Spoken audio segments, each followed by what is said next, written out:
Yo, what's up? Welcome to another video. So this is not a build guide, obviously. You mostly know me for my build guides. But as you know, I was AFK for 6 months. I was serving in the military. Then I was back. I just tried a couple of builds and also posted those in my channel. Go and check those if you want. Finish the challenges and those kind of stuff.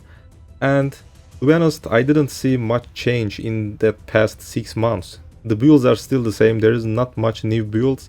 So I wasn't actually excited for the content that I missed. And I was like, okay, let's just do some farms. I'm actually more excited for farms right now. Trying some farm methods that I haven't done actually. So this is one of those Crimson Temple, Apothecary, a card farm. There is also another noticeable card, let's say. 7 years bad luck for Mirror Shard, enlighten gem, obviously level 3. And there is also Dragon's Heart, Empower level 4. So these are the cards that drops in Crimson Temple. There is also obviously more loot coming, lots of unique items, shards from Harbingers. We are going to talk about all of those. So this is my experience about this farm. If you want me to try different farms, maybe easier ones, or maybe League Star, those kind of lower budget farms, let's say, contact me in my Discord, and if I think that farm is maybe interesting, maybe I will give it a shot. So let's start with this one right now. So right now in Sanctum, I actually farmed like 400 maps, but I only took notes for 150 maps, the final part. So I'm gonna talk about those drops right now. So this was the noticeable drops from the final 150 maps. 65 fractured shards. It can be even maybe more, I'm not sure, because I actually don't loot much because I was the carry. I actually did a duo farm because it is cheaper and also more fun because you actually have someone to talk to. So yeah, this was a duo farm.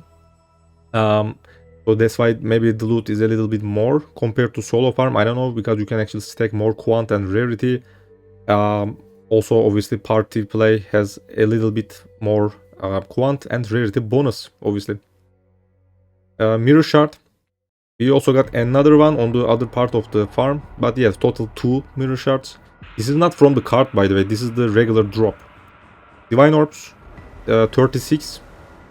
It is probably more than 60, maybe 70 in the total 400 maps, but this was the final 150 maps and we only got 36 divine orbs. 33 7-year bad luck cards. So lots of mirror shards in the end once you complete the farm, obviously. You can also, while doing this farm, spend all your money on mirror shards, because mirror most of the times goes up in prices. So it is actually a good investment once you are spending time in maps, a couple of days, maybe a couple of weeks. You do this farm, you will notice that you actually make some money by investing into mirror shards and mirror cards, let's say. Dragon Heart, 18 of them. This is actually a less common drop, let's say, compared to 7-year bad luck and enlighten, which is actually stupid because this is actually more expensive than enlightened, I guess. Obviously less expensive compared to 7-year bad luck, but you actually get less Dragon Heart cards compared to other cards. Different, it is actually different. I don't know, stupid. I'm not sure. Yeah, enlighten cards, we got around 30 cards. So I wanted to explain something about the enlighten. So once you finish the card, the set, you will get a non-corrupted enlighten 3. So it was something like 2 divines once we were doing the farm. So if you just sell all the enlightens, you will get 2 divines every time you finish a set, alright? If you attempt to corrupt the gem, you have a chance to make a obviously level 4 enlighten, which is like 14 divine orbs. But if you fail, the gem goes down in the price, it will be something like 50 chaos. You actually lose value because it is right now corrupted. So if you actually fail to corrupt an enlighten to level 4 in like maybe 6 sets, you actually lose money. But if you corrupt at least one of those in the 6 attempts, let's say, you will actually make the same money as if you maybe sold them non-corrupted, So that's why we actually corrupted all of those, tried to hit those level 4s. We actually got at least one level 4 every 6 attempts, let's say. It was the same money in the end. I guess we also got 2 level 4s in the final runs, let's say. So we actually made even more profit compared to selling them as non-corrupted maybe. So yeah, it is also another RNG attempt. If you think you are lucky, just corrupt all of those, or maybe if you think you just want the instant cash, let's say, just sell them as non-corrupted and let other people waste their RNG maybe. Yeah.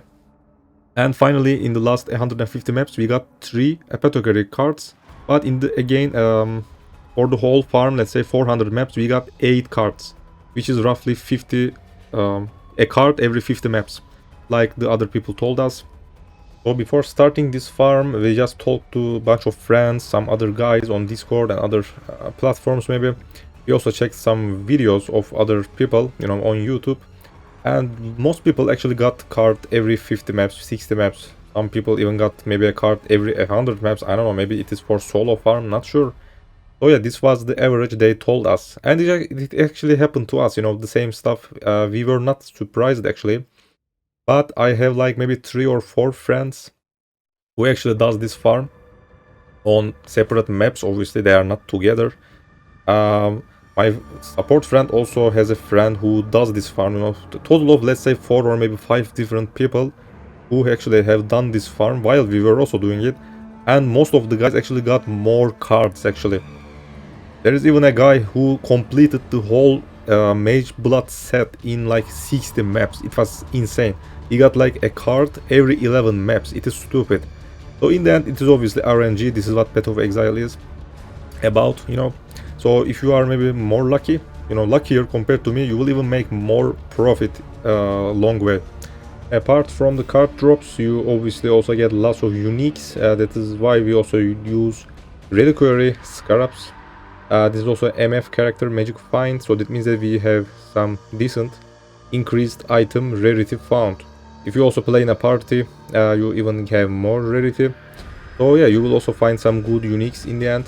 So if you actually, that is how that works most of the times, but yeah, if you want to make even more profit, this farm is more profitable if you do it at a league start, because let's say a unique is like 50 chaos at the first week, bam, then it becomes 1 chaos unique maybe a week after. Or if something is meta, that item is like 5 divines at league start, let's say, because maybe it is not a common drop, maybe it is one of those tier 1 uniques, but later on it is also something like maybe 100 chaos or maybe a 1 divine unique after a week or maybe 2 weeks.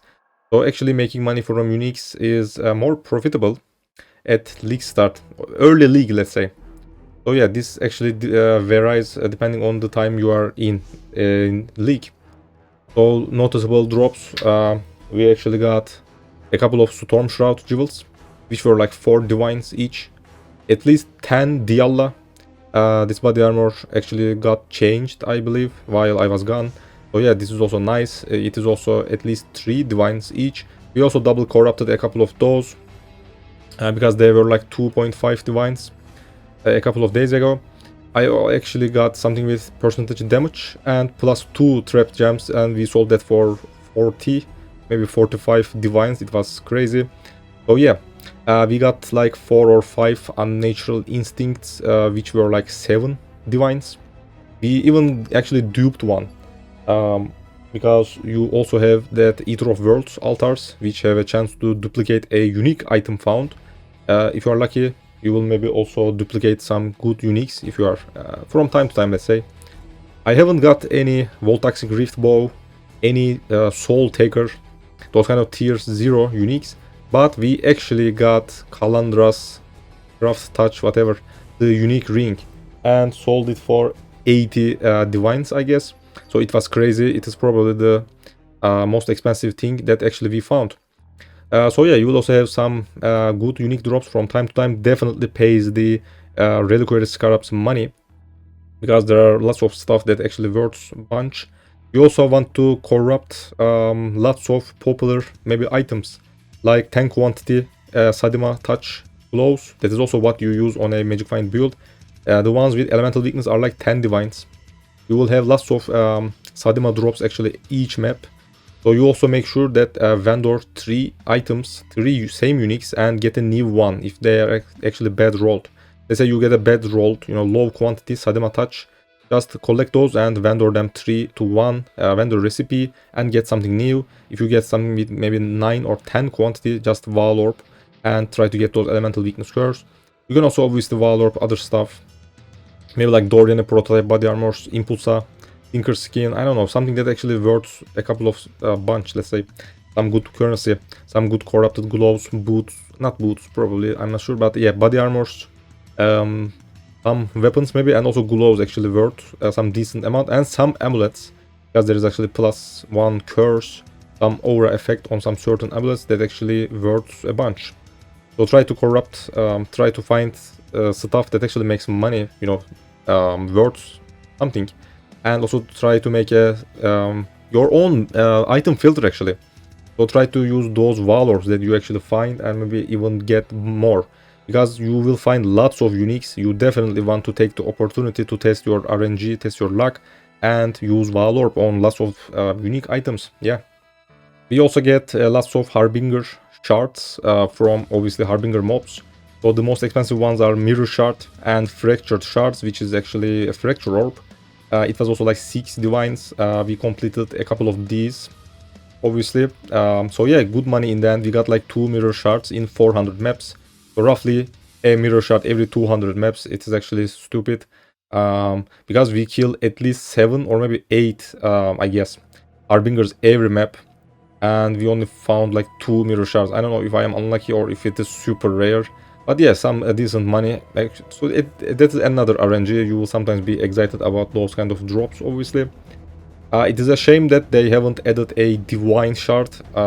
They definitely need to do that, because Divine Orbs are actually super expensive compared to Exalted Orbs back in the day. So yeah, we definitely need a Divine Shard. But you also get lots of Exalted Shards, so that makes lots of Exalted Orbs. Also Ancient Shards, which makes Ancient Orbs. You can also sell those for bulk and some good money there, yeah. And Harbinger also definitely pays the Scarabs money, and also we will use a Harbinger Sextant. I'm gonna talk about Sextant soon. So yeah, lots of drops in the end, uniques, cards, currencies obviously. You also again need to maybe use some Wall Orbs on uniques, so try to test your luck on other part of items, let's say. I don't know, you get the idea, alright. We also didn't sell any Alteration Orbs. Sometimes a rare mob just drops at least 100 Alteration Orbs, by the way. There are those kind of rare monster modifiers, I guess, Arch Nemesis, that drops shit ton amount of, you know, Jewel Orbs, Alteration Orbs, just instantly, maybe like 200 Alteration Orbs at once. So we just collected those bulks, and also used those for Cluster Jewel crafting. We also made at least 50 divines profit while crafting those kind of Cluster Jewels. Cool ones are obviously Spell Damage, 12 point clusters, which strength stacking builds use. Also int stack, again on spell damage, 12 point passive large clusters. So spell damage clusters are actually good money makers. Just use those Alteration Orbs, Annulment Orbs, which you will get from Harbingers obviously. Make sure you collect those Annulment Shards. And also Exalted Orbs to craft those Cluster Jewels for some good money. I highly encourage you to, you know, advise you to craft your Cluster Jewels and use those Alteration Orbs. Don't sell those, guys, because Alteration Orbs are very cheap in my opinion. You definitely need to do some crafting for even more profit. These are all things that I can remember right now. Let's just start. What kind of characters you can use, Scarabs, Sextants, how to roll your maps, those kind of stuff. So I tested 3 different characters. They are all Deadeye, because she's probably the best MF character. I tested obviously Tornado Shot, probably the most popular one, with Wind Ripper, even more quantity, but your DPS won't be that good. But with our robot obviously it is enough, but in the end you should probably get a rare bow for faster mapping. But yeah, actually I guess the good old Tornado Shot Wind Ripper has the most quantity, probably. But yeah, a rare bow in the end is actually better for just Delirious farm.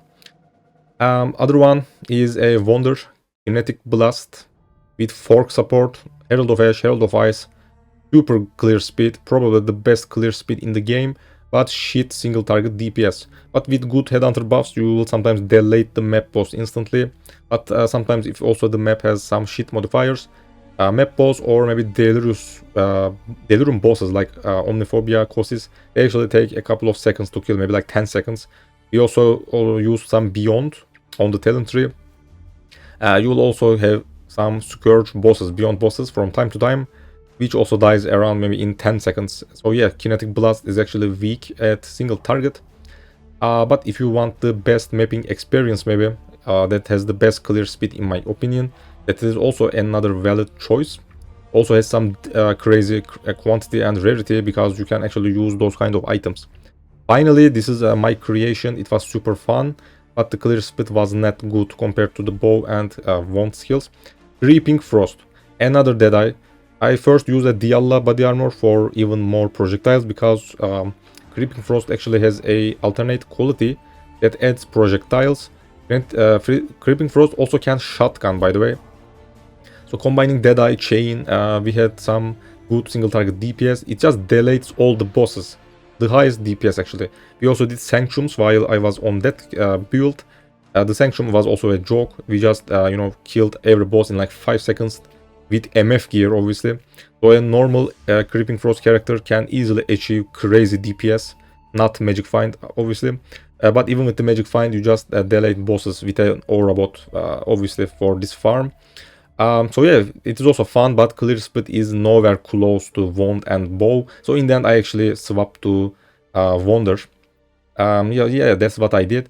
We actually got 2 cards while I was playing Creeping Frost. We did like 100 maps and got 2 cards, which is the average, obviously. Every 50 maps, you get a 1 card most of the times. So yeah, it was also fun. So I will just leave the pastebin links for all these 3 builds, or maybe even a solo build for people who want to play solo and farm this, make this farm, try this method. Yeah, so we will have some pastebin links down below. Make sure you check those depending on what you want. Moving next, this is where I will explain what you need to buy, craft, prepare before doing this farm. First of all, obviously, in the end, you need a good Atlas tree. So that means that you actually need to do some objectives, complete your Atlas, make the desired Atlas tree. Obviously, you don't need all the passives, by the way. You can skip some maybe hard content like Feared, especially if you are at early league. Maybe you are trying to prepare this Atlas talent tree as soon as possible for this farm. So you can easily skip some hard encounters, maybe skip a couple of points. You don't need all the Atlas passive points, obviously. Next, you need to buy Scarabs. If you want, obviously, the best outcome, you need Winged Scarabs, the most expensive ones. You should definitely invest into Winged Divination and Harbinger, because they definitely pay their money back, because we also, obviously, farm some rare card drops, so that makes sense to use the highest, the biggest Divination Scarab. Harbinger already pays its money back with all those Fracture Shards, Mirror Shard, Exalted Shards, Ancient Shards that I talked about earlier. So definitely pays the money back. Harbinger packs also drops lots of other stuff, because Harbingers actually summon lots of monsters. You even also get some good maybe card drops from time to time, maybe Divine Orbs. Yeah, those kind of stuff happen quite often. So definitely Harbinger pays its price. If you don't have much rarity, maybe, if you are also maybe playing as solo, maybe you can skip Winged Reliquary, I don't know. Maybe you haven't focused on much quant and rarity. Maybe you focused on quantity for more currency and card drops. If that's the case, maybe you can skip Reliquary. But we obviously had some decent rarity, that's why we also used Winged Reliquary Scarab. And finally, Ambush. Because we also use some Sextants about Ambush and Strongboxes. This is also something that you need. We also have some good passives on the talent tree. That has actually a percentage chance for Strongboxes to be openable again. A higher chance to get Arcanist and Divination Strongboxes, or some card drops, and also obviously currency drops. We got lots of Divine Orbs from Strongboxes actually, the Arcanist, the currency Strongboxes. There is also notables that just duplicates the drops from Strongboxes actually. So if you get a Divine Orb, bam, 2 Divine Orbs. If you get maybe 2 Divine Orbs, which actually happened to me once, but I forgot to take the clip. We actually got 4 Divine Orbs from a single Arcanist box. So those kind of stuff happens. If you maybe get an expensive card drop, bam, it is also duplicated. If you are lucky, maybe you will get an Apothecary, or maybe Beyond Doctor, or other Mage Blood cards, some Divine Orb cards. they will also get automatically duplicated, because if you get those from the strongbox, thanks to the notable on the talent tree. So definitely you want to get those notables about strong boxes and use ambush Scarabs for more strong boxes. This was all about the Scarabs. Let's just check the Sextants we used and why I used certain Sextants from time to time. I will just talk about those now. So we have 4 stones on the Atlas. That means that we can actually use 4 Sextants, obviously. So the must-use ones, in my opinion. Strong boxes are rare. They are corrupted. 1 additional strong box, whatever. This is super cheap and saves you 1 point on the talent tree also, because there is actually a notable that makes the same stuff. Strong boxes are rare. They are corrupted, whatever. We actually don't use that on our talent tree because Sextant already does that. So we also save a point thanks to that. Strongbox monsters are enraged, lots of quantity. This is the most expensive Sextant because it adds lots of quantity to the monsters. You will notice that you get lots of currency and card drops from Strongbox monsters. That is why this is super expensive. Maybe you can skip this or something cheaper if you just started to farm, maybe if you have a lower investment. But in the end, obviously, you want to use the most rewarding stuff possible. Winged Scarabs, the best Sextants for a better outcome. More RNG, more drops, obviously. Next, Harbinger. So this adds Harbinger to the boss room, and also the boss drops, I guess, Harbinger shards.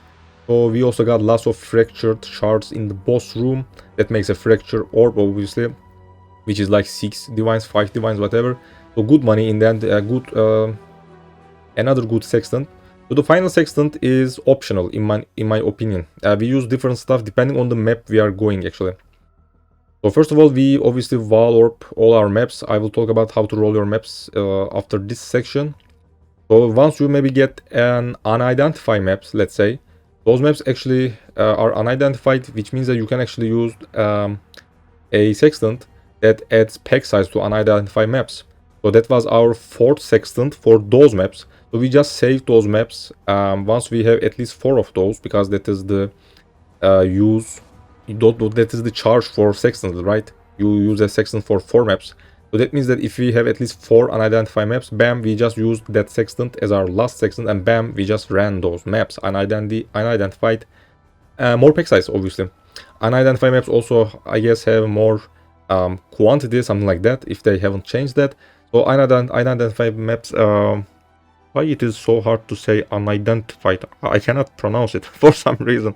So yeah, UNID maps, let's say, are in the end have some good pack size and quantity bonus. So definitely try to do that. We used Beyond Sextant for more monsters, because you will notice that if you also get some Beyond notables on the talent tree, you have lots of additional monsters in the maps. I'm not sure if Beyond monsters drops all kind of items from the maps pool. I don't think we got any Apothecary drop from Beyond mobs. It is hard to notice that, obviously, but yeah. But we get lots of tainted currencies. Mythic orbs, they actually worth a bunch. Exalt orb, I guess. We got lots of fusings, which are also decent on price. So yeah, we actually tried some Beyond.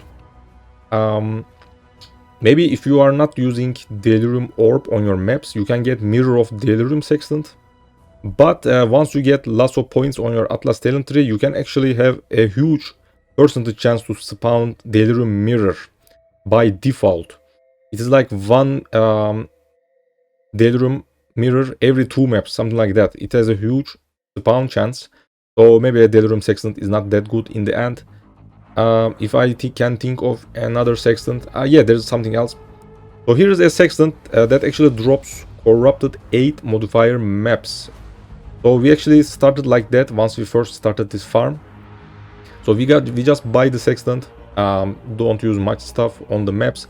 I actually had a separate talent tree, so we are actually, duo farming.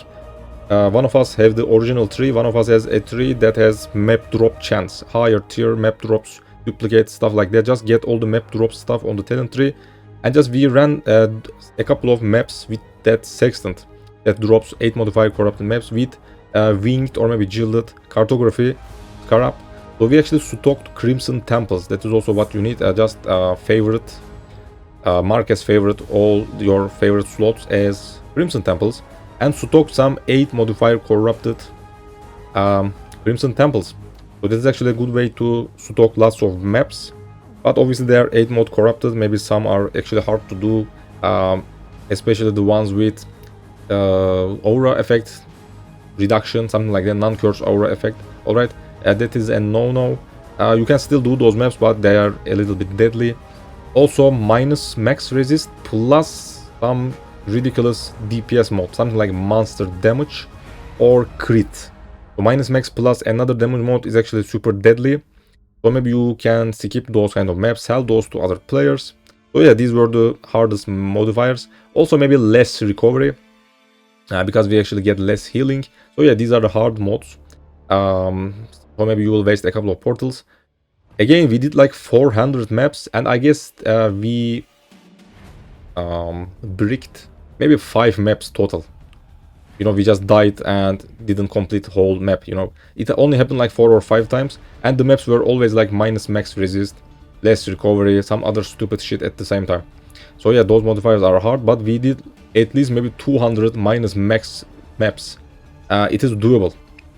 So yeah. So if you stock lots of 8 modifier corrupted maps from that Sextant, let's say we did lots of maps with that Sextant, we have like 20-30 maps ready. That means that actually those maps doesn't have any quality on them, because they actually drop as corrupted from the maps, which have most of the times 0 quality. So there is this final Sextant that actually adds 20 quality to maps. So we actually did that as our final Sextant choice once we are doing these 8 modifier corrupted maps that we actually farmed from the Sextant. So yeah, that is also another example. If I can think of anything else, I will just maybe put it on the screen. So final Sextant is actually flexible. You can just use anything you want. Just check the list from the website. Maybe I will just also put a link down below. So yeah, but these are the ones that actually we used. I guess this is the final section, or maybe not. Let's see. How to roll your maps. So first of all, obviously you want to make good pool. But again, if you use the Sextant that actually drops 8 modifier corrupted maps, you don't even have to roll your maps.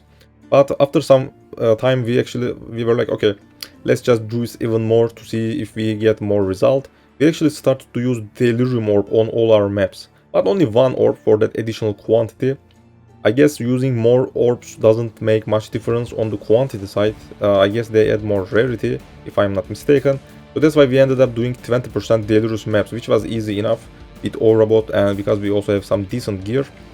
So yeah, that is actually what we did for at least 100 maps. But also obviously you can just roll your own maps, use Wall Orbs. So yeah, here is how to roll your maps. First of all, just scour all of them. Make sure they are white. Then use chisels and make them 20 quality. Then alchemy. If the map has lower than, let's say, 90 quantity, because this is a high-end, super invested map farm, we want the best maps possible. I just aimed for at least 90 quantity. Just use scourings and alchemies, or maybe just chaos spam, whatever you want, until you get some decent rolls. If any map has some modifiers that you cannot do, maybe something like non-curse aura effect reduction, or maybe if your build cannot do no regeneration, maybe, or maybe cannot leech, whatever, just maybe roll them again. But in the end, we will just valor most of them, so maybe you will again get those bad modifiers. So yeah, that is up to you if you want to roll more or not. So in the end, you will have lots of maps with at least 90 quantity ready. If any map has at least maybe 100 quantities, that sometimes happens, maybe 110 quantities, so super crazy maps without any corruption on them, we actually do not valor those because they are already good maps. But the maps with 90 quantity, 95, whatever, we just valor all of them. Again, if you also want to use Delirium Orbs, if your character can do those, also use Delirium Orb on all the maps. One orb is enough for the quantity bonus. And yeah, then just valor all the maps, the 90 quantity ones. Again, do not touch the 100 quantity ones if you want. That is what we did, because those maps are already enough. Yeah. After we use Wall Orbs, if any maps actually went unidentified, we will obviously use the unidentified Sextant, and we are gonna juice them like that. If any maps got 8 modifier, that is also good. Those maps are actually super nice because they have at least 130, 100 and maybe 40 quantity, super high pack size. But obviously they will have 8 modifiers. which can actually be deadly. So again, maybe you will get, because the map isn't right now different. Once you wall orb, that will be a completely new map if it went for 8 modifier. So maybe you will again get cannot leech, no regeneration, non-curse aura effect reduction, those kind of deadly mods. So consider selling those maps to other players if you want. So yeah, that's it about how to roll your maps. Sometimes the maps actually went even worse. 7th quant, 60 something quant, you just brick the maps. We actually didn't do those maps, obviously. You can maybe just do them with maybe gilded Scarabs and see how that goes. We actually haven't touched any of those. We have like 40 maps sitting in our stash, untouched. We will probably sell those to other players because we actually stopped farming. So yeah, we just went for at least 95, 100 quantity maps, an ID, 8 modifier, those kind of maps in the end for the best outcome. Well, I guess that's it. If you have maybe more questions, if I maybe forgot to explain something, make sure you join my Discord. That is where I talk to my subscribers, my friends. Just use the channels in my Discord. We can just talk. If you are Turkish, obviously, you can just use the Turkish channels. Or if you speak English, that is where you should. That is the channels that you need to use. Obviously, yeah. If you maybe have another farm idea, maybe a cheaper one, let's say, for a lower budget farm, again, just message me on my Discord. If I have time, I can try to do that. Because right now, I don't feel like doing much builds. Because I just started the league after like 5-6 months. Because I just returned from military. I was away for 6 months. I tried to do some farms, you know, a couple of builds maybe. I don't feel like playing that much this league. I will just wait for the next league and maybe chill, play other games maybe. But I am actually eager to test some other different farms. So yeah, just message me on my Discord. We can maybe talk about that. Thanks for watching. Don't forget to subscribe. Maybe check my build guides. I'll see you later.